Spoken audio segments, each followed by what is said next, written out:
Chicago, what's happening right now at Hollis Hall could shape the next 5 years of this franchise. Kevin Byard, the NFL's interception leader, might be on his way out due to salary cap issues, while Ryan Poles has to choose between a proven vet or betting on youth. Our run defense ranked 27th last season, and Macdonald out of Ohio State might be the immediate fix. And while everyone's focused on Hendrickson and Crosby, Jaelan Phillips is out there for $10 million less and just racked up 41 pressures. In only 8 games, 3 decisions, 1 window to win, while Caleb is still on a rookie deal. If Poles gets this wrong, it all blows up. Let me be straight with you. Kevin Byard isn't just another guy on this defense. This 32-year-old led the entire NFL with 7 interceptions last season. 7. And when I talk about impact, I'm not just talking stats. I'm talking about a captain who brought structure to a young secondary still learning how to win in this league. Let me ask you this. How many safeties in the NFL can say they were named captain in their first 2 seasons with a new team? Not many. Byard came to Chicago in 2024 on a 2-year, $15 million deal and earned everyone's respect at Hollis Hall from day one. Let's rewind for a second. Remember our secondary before Byard? It was a mess. We were giving up yards left and right. Quarterbacks were treating us like target practice. Every 3rd down was a nightmare. Every deep ball had us holding our breath. Then Byard showed up. This guy didn't just bring production. He brought culture. He brought a winning mindset. He brought that you're not getting past us attitude that Chicago desperately needed. And the numbers back it up. 7 league leading picks, but that's just the surface. Byard had 8 pass breakups, 4th best on the team. He was involved in 15 ball hawking plays. That means every time teams tried to test our secondary, Byard was there. How many times did we see him read a play perfectly, jump the route, and rip the ball out of the receiver's hands? How many times did he save touchdowns with textbook open field tackles? How many times was he the last line of defense between us and 6 points? But here's the problem, man, it's a big one. Ryan Poles is up against the wall with the salary cap, and I get it. After years of bad contracts from past GMs, Poles is trying to build a competitive roster while juggling numbers that just don't add up. The GM was crystal clear when he said, Kevin is a special player. I have no problem saying he's someone we'd love to have back. But when you factor in the other safeties and all the other roster decisions, with the cap restrictions and all that, it's going to be a challenge. Did you catch that? It's going to be a challenge. That's GM speak for this is going to be tough. And when a GM says it's tough, you know it's complicated. And here's what's got me worried. Chicago. Jaelan Brisker, our 2nd-round pick from the 2020 draft, is also hitting free agency. So Poles has to make one of the biggest calls of the offseason. Do you stick with the reliable vet who's already proven he can perform at an elite level, or do you roll the dice on Brisker's youth and potential? Because let me tell you what Byard brought to this defense beyond the numbers. He changed the mindset of our secondary. Before him, we had young guys who didn't know how to communicate on the back end. We had busted coverages because no one was talking. We had confusion on assignments. Byard came in and became the quarterback of the secondary. He's the one calling out coverages pre-snap. He's the one shifting alignments when he sees certain formations. He's the one teaching the young guys how to read routes, how to anticipate what the quarterback's going to do. Let me ask you, can you put a price on that kind of leadership? Can you measure the value of someone who not only plays at a high level, but also elevates everyone around them? And look, I know Brisker has potential.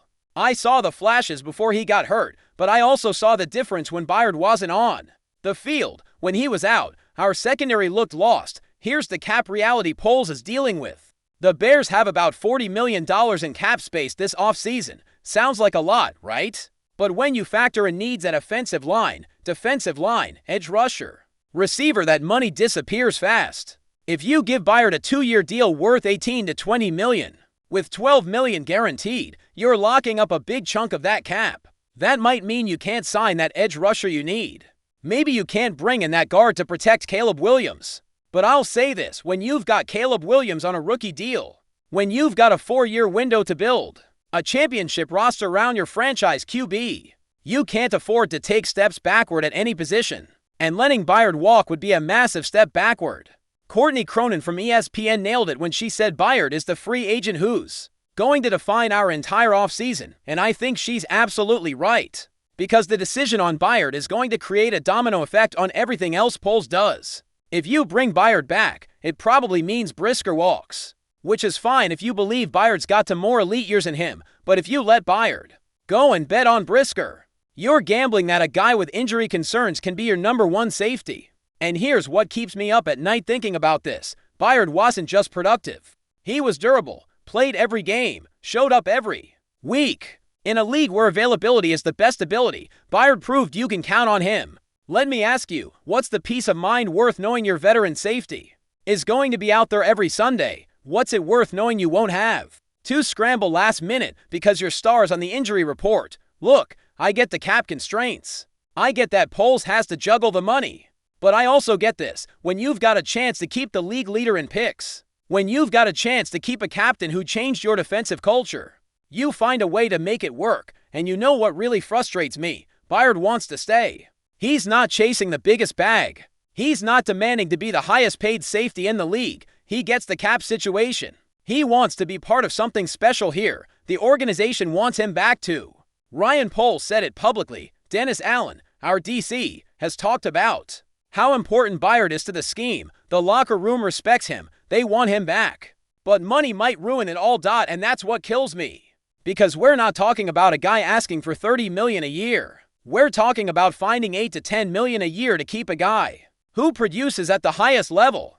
I'll say this, if Ryan Poles lets Kevin Byard walk and our secondary falls apart next year, the questions are going to be loud because we're not talking about an average player. We're talking about the league leader in picks, a two-time captain, the backbone of our defense. This decision is going to ripple through the entire defense, the cap, the locker room, and our ability to compete in 2026. That's why Byard is the number one piece that defines our offseason, and if that shocks you, wait till you hear this.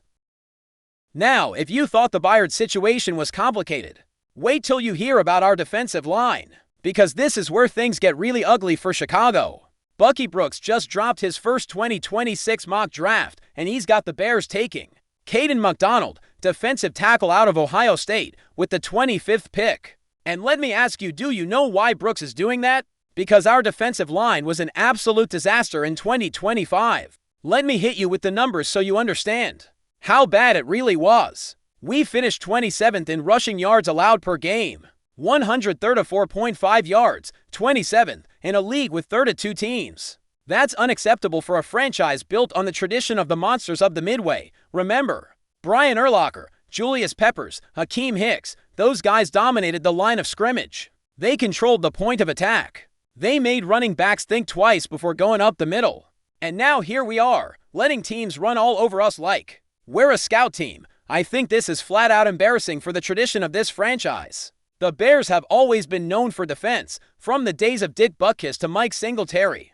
From the 85 defense to the Urlacher and Briggs era, Chicago has been synonymous with dominant D. And now we've got teams averaging 5 yards per carry against us. 5 yards, that means every time a team runs the ball, they're basically getting a first down every 2 plays. That's unsustainable if you want to win in this league. Brooks said it perfectly in his breakdown. Reinforcing the interior will help coordinator Dennis Allen improve a porous run defense that ranked 29th in yards allowed per carry. In 2025, Macdonald's disruptive presence as a supersized defensive tackle could quickly help the Bears fix their biggest defensive issue. And I think Brooks is spot on, because let's talk about our current situation at defensive tackle. Gervin Dexter has shown flashes of brilliance. I've seen games where he completely controls his gap, gets into the backfield, makes plays that make you think this guy could be special. But those flashes come between stretches of painfully average play. There are games where Dexter disappears, where he gets pushed back on run plays, where he generates zero pressure on the quarterback. And that inconsistency is a problem. Grady Jarrett might be a valuable leader in the locker room. He's a vet who knows the game and can teach the young guys. But let's be real, his best days are behind him. Jarrett is 32. He's played 10 seasons in the NFL. His body has taken a decade of punishment in the trenches. Can you count on him for 16, 17 games plus playoffs? I'm asking that seriously, because I've seen what wear and tear does to D linemen. I've seen how age catches up, and as much as I respect Jarrett, he's not the same guy he was 5 years ago, and Drew Billings is a pending free agent. And here's the thing, we don't have the cap space to bring him back on a significant deal. Billings was solid against the run, but he's not a game changer. He's a decent rotational guy, but if he's your best defensive tackle, you've got a problem. So here's the reality Ryan Poles is facing. He needs a defensive tackle who can be a three-down player. Someone who can stop the run and generate interior pressure.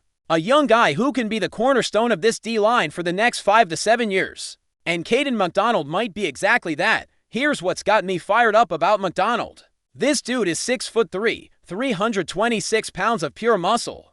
He's an absolute beast in the middle of Ohio State's defensive line, and when I say run stopper, I mean one of the best in this entire draft class. Macdonald played at Ohio State, a program that consistently produces elite NFL defensive tackles. We're talking about a school that developed guys like Cameron Hayward, Jonathan Hankins, Dre'Mont Jones. These are dudes who've had long, productive NFL careers. And Macdonald might be better than all of them. I watched the tape of Macdonald against Michigan, against Penn State, against physical teams that tried to run right at him. And you know what happened? He shut them down, straight up, running backs bouncing off him, guards getting driven into the quarterback. Centers couldn't move him an inch. That's the kind of physical presence Chicago desperately needs. Now, I know a lot of you want an edge rusher in the first round. I get that. We only got 9.5 sacks from the defensive tackle position all season. That's pathetic for a defense that's supposed to be competing. But I'll say this, if you can't stop the run, it doesn't matter how much edge pressure you get. Teams will just run the ball right down your throat. They'll control the clock. They'll keep your offense off the field. They'll wear your defense out by the fourth quarter. And you know which teams are masters at doing exactly that. The Packers, the Vikings, the Lions, every team in our division that we face twice a year. Aaron Jones with the Packers torched us. Jahmyr Gibbs and David Montgomery with the Lions ran all over us. Aaron Jones, back when he was with the Vikings, made us look like a JV squad. Let me ask you, how many times last year did we see teams run straight up the gut on us? In critical situations, how many times was it 3rd and 2? And we knew they were going to run, and we still couldn't stop it. How many times did we see our defensive tackles get pushed back like practice dummies? How many times did opposing guards reach the second level? Because our tackles couldn't hold their gaps. That's what Macdonald fixes immediately. And here's the reality of Dennis Allen's scheme. Allen runs a 4-man front that relies heavily on your defensive tackles winning one-on-one matchups. It's not a 2-gap system where you're just eating blocks. It's a penetration scheme where you're supposed to attack gaps and blow up plays in the backfield. Macdonald is perfect for that system. He's got the burst to shoot gaps. He's got the strength to hold the point of attack when needed. He's got active hands to shed blocks and make tackles. He's got the motor to chase plays sideline to sideline. I think Macdonald can come in and start day one. We're not talking about a project who needs 2 years to develop. We're talking about a pro-ready player who can make an immediate impact. And here's the part that really excites me. If you bring in Macdonald and he locks down the interior, suddenly you can move pieces around. Dayo Odeyingbo, who we've been using as an edge rusher, might actually be better playing inside on passing downs. We're locked into Odeyingbo's contract for 2026 anyway. So if Macdonald handles the run game, you can slide Odeyingbo inside on 3rd downs and create nightmare matchups for opposing O-lines. Now you've got Macdonald and Odeyingbo collapsing the pocket from the inside. You've got your edge rushers coming off the edge. The quarterback has nowhere to go. That's the formula for a dominant defense. Let me ask you, wouldn't you rather have a versatile D-line that can adjust to different situations instead of being one-dimensional? Look, it might not be the flashiest move. Everyone wants the sexy edge rusher who's going to get 15 sacks and make the Pro Bowl. Everyone wants the SportsCenter sack highlights. I get that, but I think Macdonald solves our biggest defensive problem, which is our inability to stop the run. And in the NFC North, where you've got to face physical teams that want to run the ball and control the game, that's critical. And you know what else I love about this move? Macdonald won't take years to develop. This guy can step in and contribute right away. In a league where you've got to win now while Caleb is on his rookie deal, you can't afford to draft projects in the first round. Caleb's got 4 years on that rookie contract. That's your Super Bowl window. Because once you've got to pay him 30, 40, 50 million a year, suddenly you can't afford to pay everyone else. So every draft pick over the next 2 or 3 years has to count. It has to be someone who can help now, and Macdonald is exactly that kind of player. Let me ask you, would you rather have a defensive tackle who can transform your run defense from Day one, or an edge rusher who might need a year or two to adjust to NFL speed. Because at the end of the day, this defense needs to be able to stop physical teams. We need to be able to go into Lambeau in December when it's 5 degrees and snowing, and hold our ground. We need to be able to stop the Lions when they're trying to run out the clock in the fourth quarter. And you're not doing that with a D-line that gets pushed around. You're not doing that with 280-pound tackles getting driven back 3 yards every snap. You need size. You need power. You need someone who can plant their flag at the line of scrimmage and say, you're not getting through. Here, Macdonald is that guy. And now comes the really wild part. While everyone's talking about Trey Hendrickson and Max Crosby, there's one edge rusher nobody is mentioning who might be exactly what Chicago needs to complete this defense: Jaelan Phillips. I know what you're thinking. The guy who was hurt with the Dolphins. Yeah, that one. The one Miami gave up on because they couldn't count on him. Exactly. But let me tell you what happened when Philly picked him up in 2025. Because this is a story nobody's telling. Phillips, who stands 6'5" and weighs 166 pounds of pure muscle, was the 18th overall pick in the 2021 draft by Miami. And in his first 2 seasons, this dude was special. 15.5 sacks in his first 2 years. That's nearly 8 sacks a year for a young player. Then the injuries hit, knee issues, ankle problems. The guy couldn't stay healthy, and Miami, being Miami, decided they couldn't wait any longer and traded him to Philly for basically nothing. And you know what happened when he got to Philadelphia? The guy went off. 40-1 pressures and 15 tackles in just EIGHT games with the Eagles. Let me say that again. 8 games, not 16, not 17. 8 games and he generated 41 pressures. That's straight from Pro Football Focus, not some blogger in their basement. Let me ask you, what could Phillips do in a full 16 or 17 game season? If he stays healthy, what could he do with Dennis Allen drawing up blitzes just for him? And here's the part that really gets me excited about Phillips. ESPN just dropped their list of top free agents this offseason. Hendrickson is number 1, obviously. The guy led the league in sacks 2 years ago. He's a household name. Everyone knows him. But Phillips is sitting there at number 5. And he's probably going to cost way less than Hendrickson or Crosby. Let me break down the salary cap math here, because this is crucial to understanding why Phillips might be the smartest move POLES can make. Some agents around the league think Phillips' next deal will look a lot like the one Josh Sweat signed with Arizona last year. 4 years, $76.4 million, with $41 million guaranteed. That's an average of $19 million per year. Now compare that to what Hendrickson is going to want. He's probably looking for something in the $25 to $30 million per year range. Crosby's already making over $30 million annually with the Raiders, and any trade for him means taking on that contract plus giving up draft picks. So we're talking about a $6 to $10 million difference per year. And in the NFL salary cap world, that's huge. I'll say this, if you can get Phillips for $19 million a year, instead of paying $30 for Crosby, suddenly you've got $10 million extra to re-sign Kevin Byard. Suddenly you can use your draft picks on other needs like offensive or defensive line. Suddenly you've got Austin Booker in a more situational role where he can really shine. And look, I saw Phillips play against us in that Black Friday game in Philly. Remember that one? We won. But Phillips was a problem all game long. The guy can play. He's got rare explosiveness as a pass rusher. His hand moves leave offensive tackles grabbing air. But here's what really impressed me watching his tape. Phillips can also hold up against the run. He's not just a one-trick pass rusher who disappears on first and second down. This guy can set the edge, spill plays inside, and make tackles in space. That makes him a true 3-down player on the edge. And in Dennis Allen's scheme, where you need edge rushers who can do everything, that's priceless. And you know what else? Phillips is used to playing in the 4-man fronts that Dennis Allen loves. He just thrived in one under Vic Fangio and the Patriots before heading to Philly. This isn't a guy who's going to need a year to learn the system. This isn't a project. Phillips can step in on day one, understand his role, and execute at a high level. Let me ask you, wouldn't you rather have a young edge rusher, 26 years old, with sky-high potential, coming off a strong finish to the season and who won't break the bank? Because here's the brutal salary cap reality Ryan Poles is facing. The Bears have about $40 million in cap space this offseason. Sounds like a lot, right? But let me break down how that money disappears fast. We need help on the offensive line.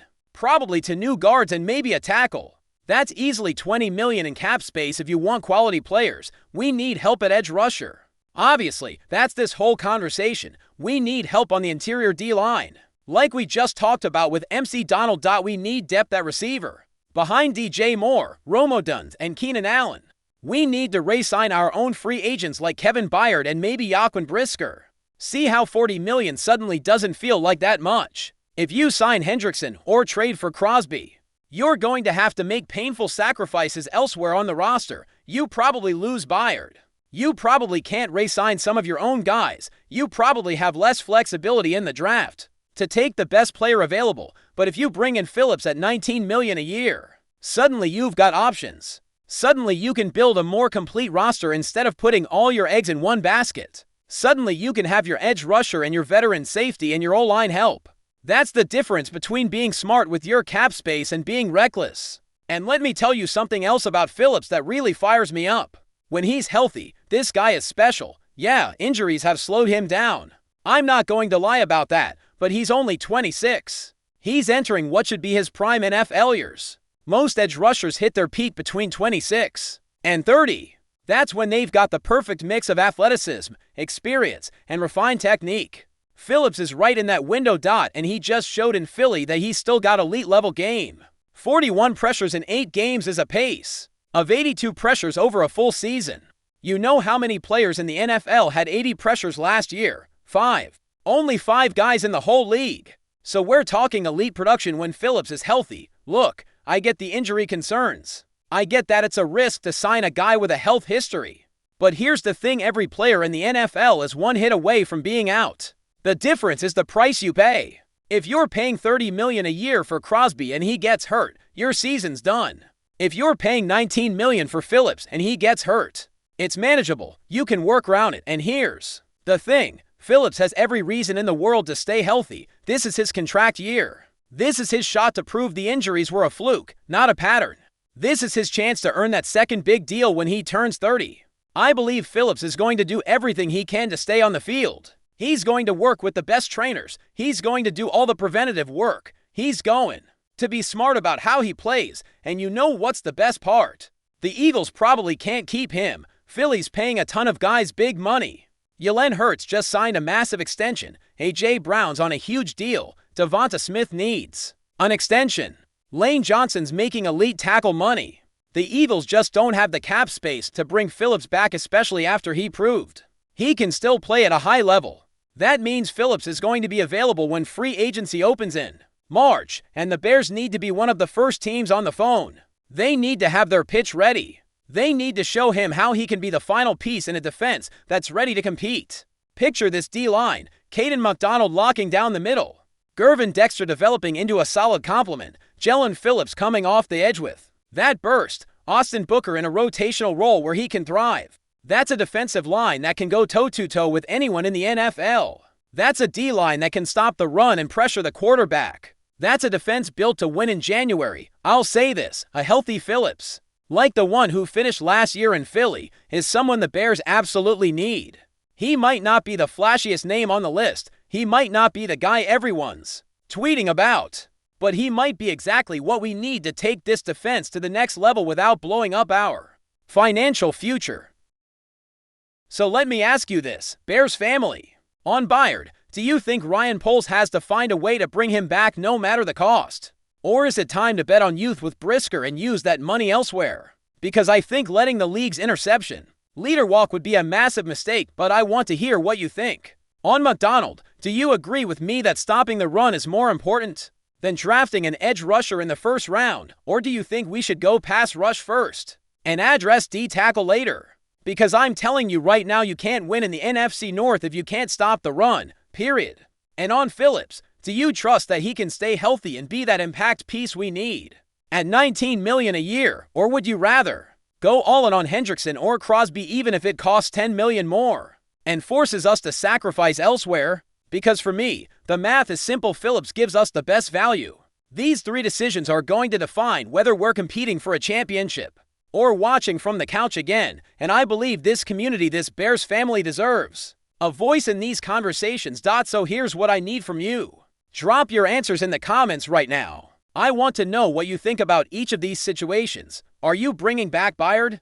Drafting Macdonald? Signing Phillips? Give me your full off-season strategy. And if you agree with me that Phillips is the smart move nobody's talking about, hit that like button right now. If you believe we have to bring back Byard no matter what because you can't replace that leadership, subscribe to the channel and turn on notifications, because here on this channel, we don't just report the news like everyone else. We break it down, we debate it with passion, and we build a community of Bears fans who understand the game on a deeper level than the casuals. And I guarantee you tomorrow we'll have more breaking news about our Bears, because this offseason is just getting started, and Ryan Poles still has moves to make. There are still free agents to sign. There are still trades that could go down. And you do not want to miss what's coming for Chicago. So join this family now. Smash that red subscribe button. Turn on notifications so YouTube lets you know every time we drop new content. Because when Ryan Poles makes his next move, when the Bears pull off that surprise trade or signing, you're going to want to be right here for the full breakdown. You don't want to hear it from Twitter. You don't want to read some generic ESPN article that doesn't get Chicago. You want the real analysis, the passionate breakdown, the insight that only this community can bring. Bear down, Chicago. I'll see you in the next video with more news that could change the future of this franchise.